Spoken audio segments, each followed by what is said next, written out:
my channel di Tri Fun Trick, Fun Learning with Tri. Oke teman-teman, setelah kemarin kita sudah membahas materi tentang konsep data mining atau penambangan data, mulai dari fungsi, metode, teknik, manfaat, dan penerapannya. Jadi karena kemarin aku itu nggak sempat bikin soal, nah di video ini kita akan bahas soal-soal latihan tentang data mining buat persiapan SKB Prakom ya, yang termasuk rumpun kekomputeran pokoknya. Nah kalau kalian belum nonton video yang itu, yang sebelumnya, silahkan ditonton dulu ya, biar kalian lebih memahami apa itu data mining. Ya, langsung aja kita akan mulai jawab soalnya sama-sama. Soal yang pertama, salah satu metode clustering non-hierarki yang berusaha mempartisi data yang ada ke dalam bentuk satu atau lebih cluster adalah ASVM, B K-means, C a priori, atau D PageRank. Iya, jadi jawaban yang paling benar adalah pilihan B K-means. Jadi teman-teman, K-means ini merupakan algoritma clustering yang termasuk salah satu dari unsupervised machine learning algorithms yang paling sederhana dan populer.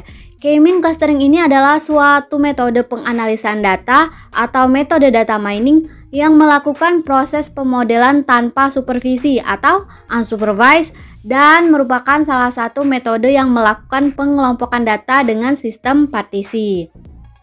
Nah, K-means ini merupakan salah satu metode clustering non-hierarki yang berusaha mempartisi data yang ada ke dalam bentuk satu atau lebih cluster. Metode ini mempartisi data ke dalam cluster sehingga data yang memiliki karakteristik yang sama dikelompokkan ke dalam satu cluster yang sama dan data yang mempunyai karakteristik yang berbeda dikelompokkan ke dalam cluster yang lain. Lanjut ke soal nomor 2. Algoritma yang ditujukan untuk mencari kombinasi item set adalah A naive Bayes, B K nearest neighbor atau KNN, C a priori, atau D support vector machines.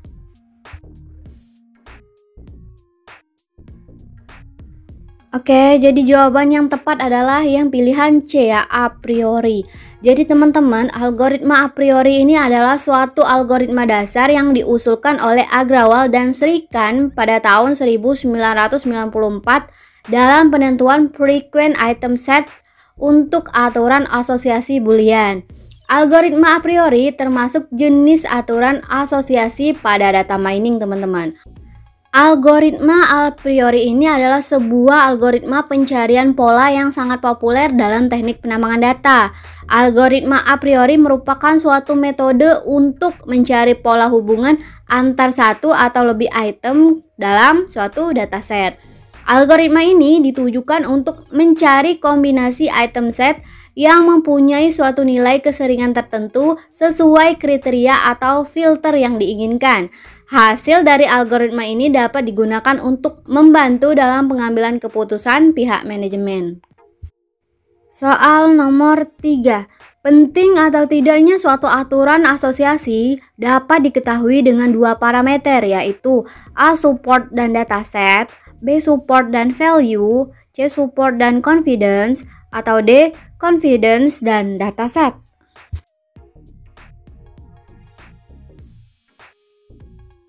Oke, jawaban yang benar adalah yang C, support dan confidence. Jadi teman-teman, penting tidaknya suatu aturan asosiatif atau asosiasi dapat diketahui dengan dua parameter. Pertama, support atau nilai penunjang, yaitu persentase kombinasi item tersebut dalam database, dan yang kedua, confidence, nilai kepastian, yaitu kuatnya hubungan antar item dalam aturan asosiatif. Nah, aturan asosiatif ini biasanya dinyatakan dalam bentuk misalnya roti, mentega, susu. Support sama dengan 40%, confidence sama dengan 50%. Yang artinya 50% dari transaksi di database yang memuat item roti dan mentega juga memuat item susu. Sedangkan 40% dari seluruh transaksi yang ada di database memuat ketiga item itu.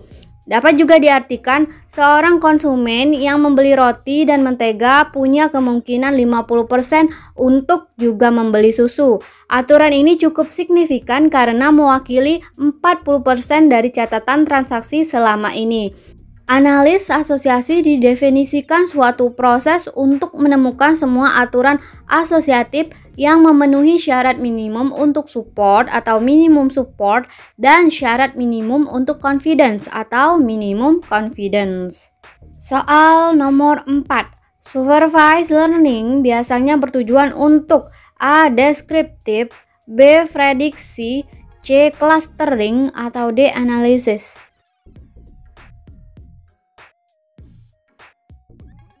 Iya, jadi jawaban yang benar adalah pilihan B, prediksi. Oke, teman-teman, supervised learning ini biasanya bertujuan untuk prediksi, baik itu klasifikasi maupun numerik. Prediksi seperti regresi. Ciri utamanya adalah variabel targetnya yang akan diprediksi sudah ada. Sementara unsupervised learning ini bertujuan untuk deskriptif atau mencari insight dari data, sebagai misal market basket analysis dan clustering. Ciri utamanya adalah tidak adanya variabel target. Jadi kebalikannya dari supervised learning ya. Lanjut ke soal nomor 5. Dari pilihan di bawah ini, manakah yang merupakan software untuk data mining? A. Razer Cortex, B. Fox Pro, C. Karara, atau D. WK?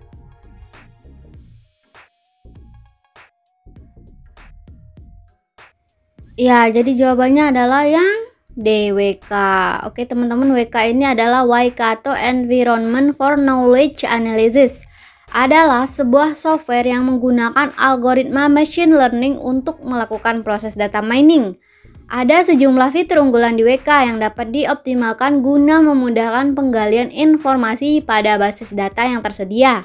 Salah satunya fitur regression, yaitu sebuah proses untuk memperkirakan masa yang akan datang berdasarkan pola yang sudah terbentuk. Pola tersebut berfungsi sebagai model data. Fitur lainnya adalah clustering yang bertujuan untuk mengelompokkan data yang tersedia.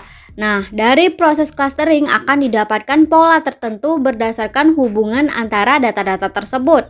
WK menampilkan hasil data mining dalam bentuk chart atau gambar, sehingga mudah dipahami. Selain itu, user atau interface dari aplikasi ini sederhana sehingga mudah digunakan. Sedangkan Fox Pro itu digunakan untuk membuat dan mengelola database. Nah, dia juga dikenal sebagai sistem manajemen basis data atau DBMS. Kemudian Karara ini digunakan untuk bekerja dengan grafik karena membantu pengguna untuk mengedit atau membuat perubahan pada visual atau gambar.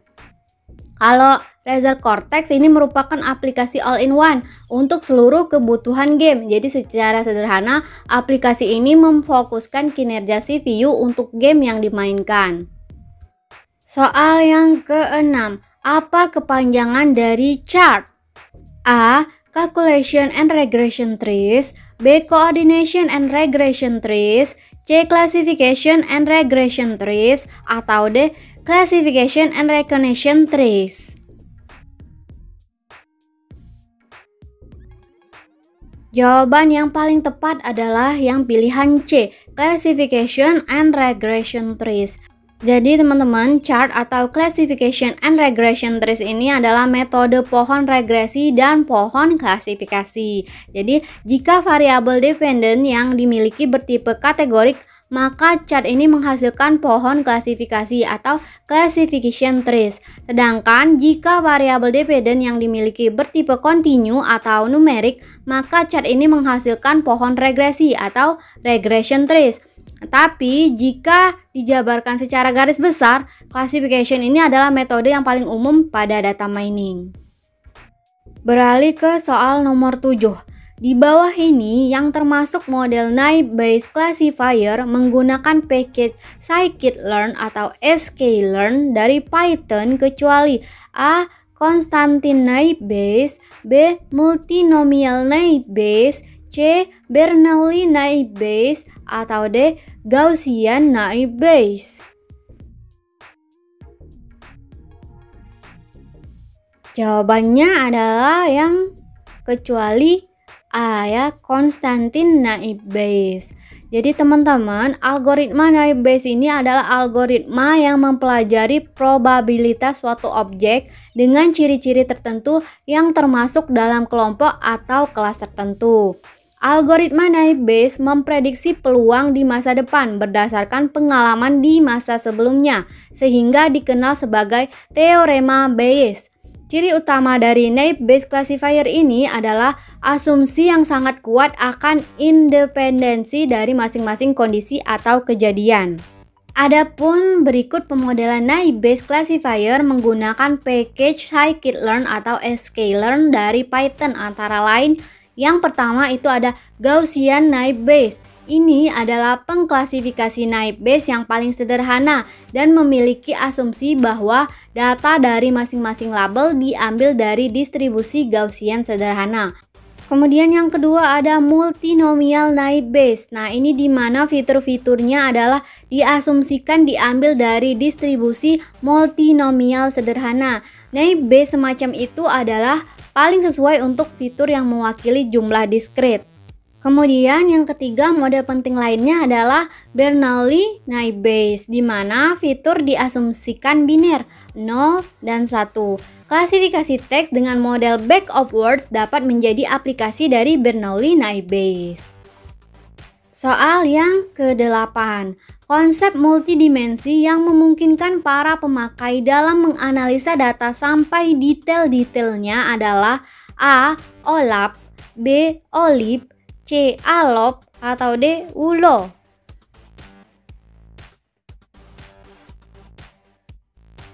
Jawaban yang benar adalah yang A. OLAP.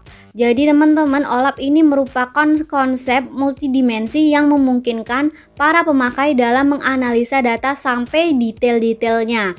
Ini sebuah tools online yang digunakan untuk melakukan analisis data multidimensi dan menyediakan kemampuan untuk perhitungan yang rumit, analisis tren, dan pemodelan data yang canggih. Fasilitas dari OLAP ini adalah fasilitas roll up dan drill down. Drill down merupakan kemampuan dalam melihat detail dari suatu informasi, sedangkan roll up adalah sebaliknya. OLAP adalah suatu software yang digunakan dalam melakukan permintaan terhadap data dalam bentuk yang kompleks dan bersifat sementara, serta mampu memanipulasi dan menganalisa data bervolume besar dari berbagai perspektif. Oke, beralih ke soal nomor 9. Pattern evaluation adalah suatu proses A. Untuk menemukan informasi yang bernilai melalui knowledge base, B. Untuk membuang data yang tidak konsisten dan noise, C. Untuk mentransformasikan data menjadi bentuk yang sesuai untuk di mining, atau D. Salah semua.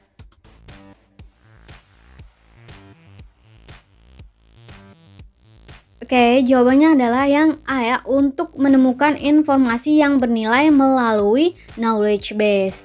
Jadi teman-teman, pattern evaluation ini adalah digunakan untuk mengidentifikasikan pola yang benar-benar menarik dan bernilai yang mewakili pengetahuan berdasarkan atas beberapa tindakan yang menarik.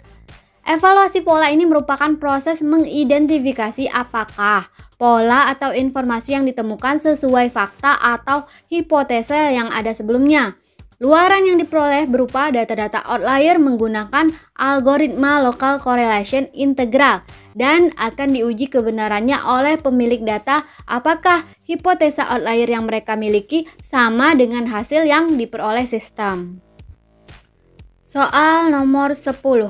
Berikut ini jenis dasar sistem data warehouse kecuali A. Data warehouse fungsional, B. Data warehouse objektif, C. Data warehouse terpusat, atau D. Data warehouse terdistribusi.